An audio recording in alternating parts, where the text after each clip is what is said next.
crafty peeps, it's Cheyenne from ecdesignstudios.com. Welcome to day one of my 12 days of Christmas. Anyone else excited for the holidays? You know, whether you celebrate Christmas, Hanukkah, Kwanzaa, whatever, enjoy the holiday you celebrate. I celebrate Christmas, so that's what my theming is going to be for. For my 12 days of Christmas. On Tuesdays, I'm going to try to do some sort of gift box or tag sort of deal. Thursdays will be cards, Christmas cards, going crazy. And on Saturdays, I'm going to try to do some sort of like extra special project, like Project Life, or making like 3D gingerbread houses, that sort of thing. Oh, anyway, on to today's project. We are going to use the white gift boxes. They are available in a holiday catalog, and I believe I read that they're going to be permanent. So you'll be able to get these year-round, no issues. And they're really great because they're nice little boxes. Cookies are going to fit in here, so nice. Fudge, candies, gift cards, whatever you want to fill these with. Whatever yummy goodies you're going to gift to people. They're great to make up a whole bunch of, and when your neighbors come by, you can give them a little something for the holidays. All right, we're going to be using the Real Red classic stamping pad, so make sure you have that handy. The Candy Lane Christmas stamp set. We're going to be using this Christmas Treats Just for You. I love the Candy Cane Lane suite of products, the stamps, the paper, everything. It's gorgeous, especially if you do a lot of handmade, like baked, yummy goods for Christmas. So it's all wonderful. Love it. Love it. Alright, also going to need Candy Cane Lane Designer Series paper. It is double-sided, so you can use either side. I chose this one because it's, it's got the yummy goodies. Now you're going to need 5 pieces that are cut at 2 3/4 by 2 3/4. And if you happen to have a circle punch that's going to cut out that hole, go ahead and grab it. I don't, so I'm going to ignore its very existence. I'm also going to corner around the edges of the Designer Series paper with my Project Life corner punch. This is optional, you don't have to do it, but I just think anything extra you can add to your projects to make them a little more special just adds to it. Alright, I also have the Stitch Circle framelit. Now this is it measures approximately 2 3/8 in diameter. So it's not the largest, it's the second largest. Now if the Stitch framelits are on your wish list, get your order in soon. I believe it's November 21st. They're going to not be orderable until they get resupplied because they didn't quite understand how popular these were going to be. So it's great. It's great. These are wonderful framelits. They're great. I love that everyone else is loving them too. But if you want them, before January, February, get your order in now. I'm also using a scallop circle from the Layering Circles framelits. This one is 2.5 in diameter. And I have the Candy Cane Lane Baker's Twine. This is the Whisper White one. And I don't know if you can tell on camera, but that Real Red little bit in there, it's like a metallic thread. It's really pretty. Don't know if I'm going to use this yet, but I got it out just in case because it's part of the Candy Cane Lane set. Alright, so let's put aside some pieces. Oh, you're also going to need a scrap piece of Real Red cardstock and Whisper White. Alright, first thing I'm going to do is get some of this stuff out of the way. Now I am going to go ahead and corner around the DSP, and I will see you on the other side.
So that is it for our corner rounding.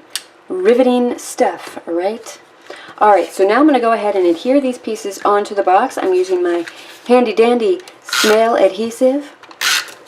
Now most of this is going to be protected by the plastic sleeve that goes around it. So if you don't want to go crazy with the adhesive, you don't have to. You can save it, but I don't want to have it like fall off or anything. So I'm going to go around these 4 corners. Now make sure if you've got a print that has a up and a down, make sure you get the up right. Otherwise it could be a little strange.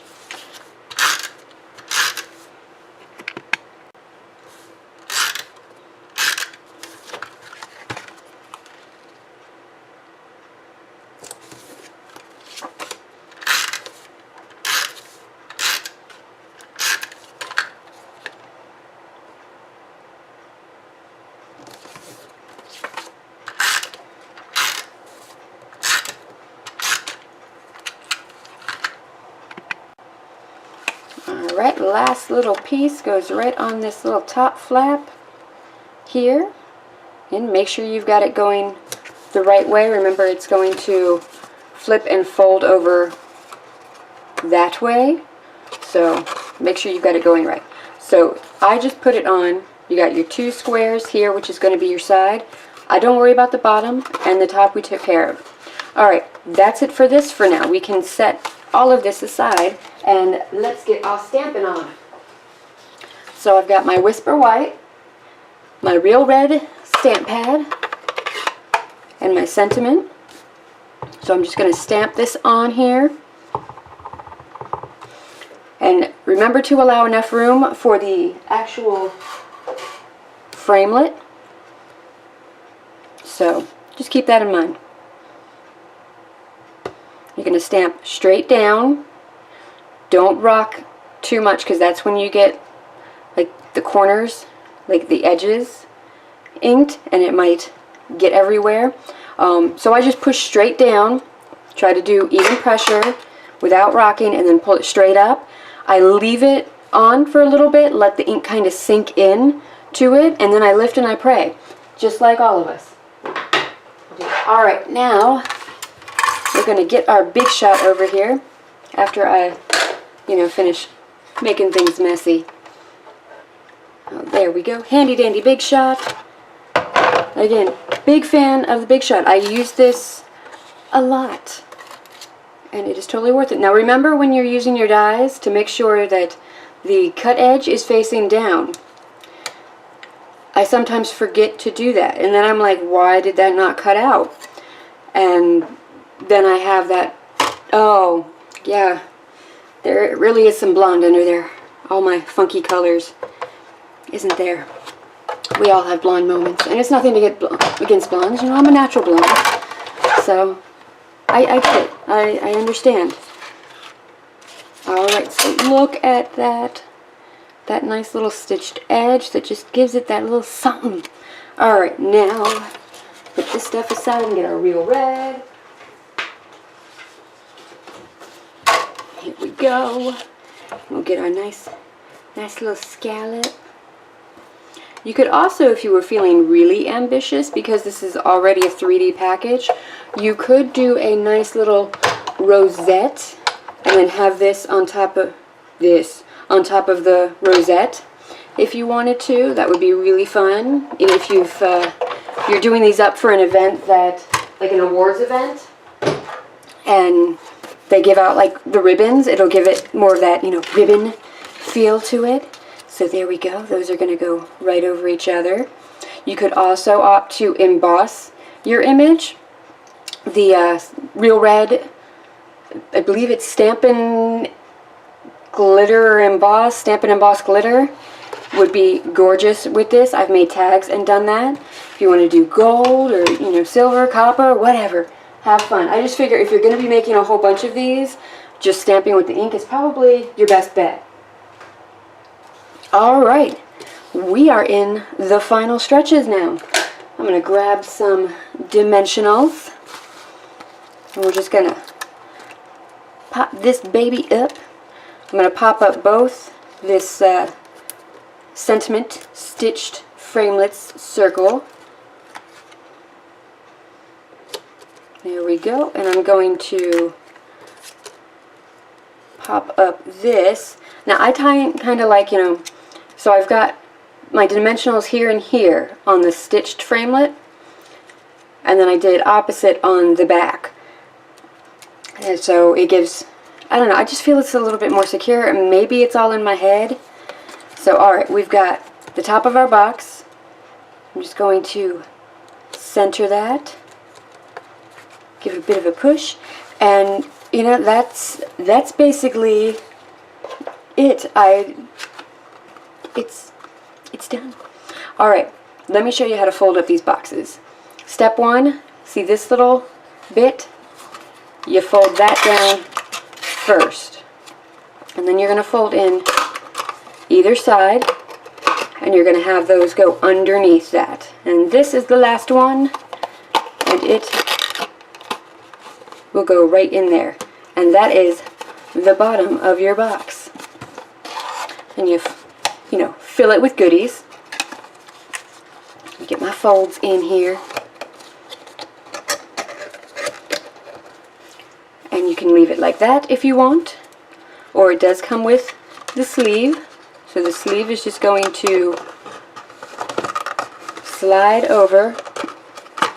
And it is supposed to be tight to help protect everything. You know what? I'm going to actually go ahead and crease the corners that are not creased, that are more rounded. There we go.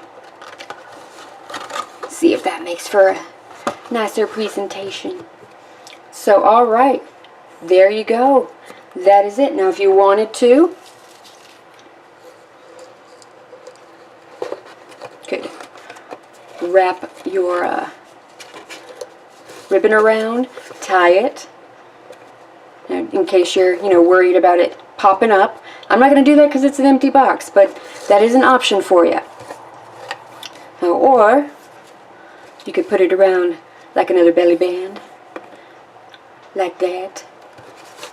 So, alright, I'm going to stop rambling now and consider this to be a finished project. Super easy, right?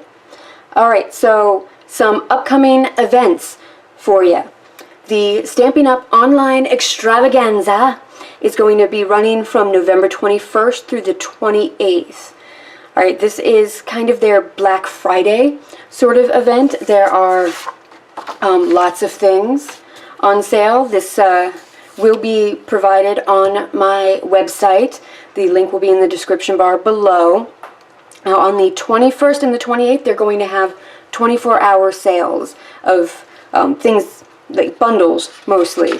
So, I mean, tons of stuff that are 10, 20, 30, 40% off all week, and then the special sales on the 21st and the 28th.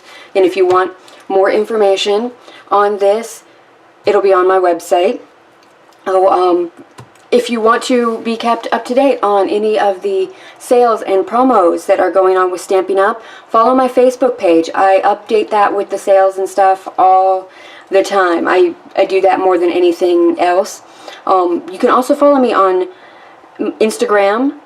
And that's more of my, like, you know, when I'm creating, I'll give you like little sneak peek sort of deals, or when, you know, something's cute happening with, you know, my family and stuff, I'll put it there. So, and you can follow me on Facebook, Instagram. I do have a Twitter, but I don't have a link to it yet because I'm still learning Twitter because I'm old. So yeah, check all of that stuff out. Catalogs are wonderful from Stampin' Up. You can find PDFs for all of those on my website, my blog. And if you want the real life paper catalog to hold in your hands, you just have to place an order for me and I'll send them to you for free. So keep that in mind too. Alright, that's it for today. Thank you so much for watching and listening to my rambling. Some days are better than others. And full link to all the products, or full list of all the products I used will be in on my blog post. It'll be linked in the description bar below, along with everything else. And thank you again. Please remember... Okay, so I'm going to call this the end of the video, because I think I've annoyed you enough. So a full list of the products excuse me, I used on today's video will be on my website. The link for that will be in the description bar below, along with the links to my Facebook and Instagram and all of that jazz. When in doubt, check the description bar. Thank you so much for watching. If you liked what you saw, please remember to like and subscribe. If you're already a subscriber, welcome back. Thank you again. Bye. Happy crafting.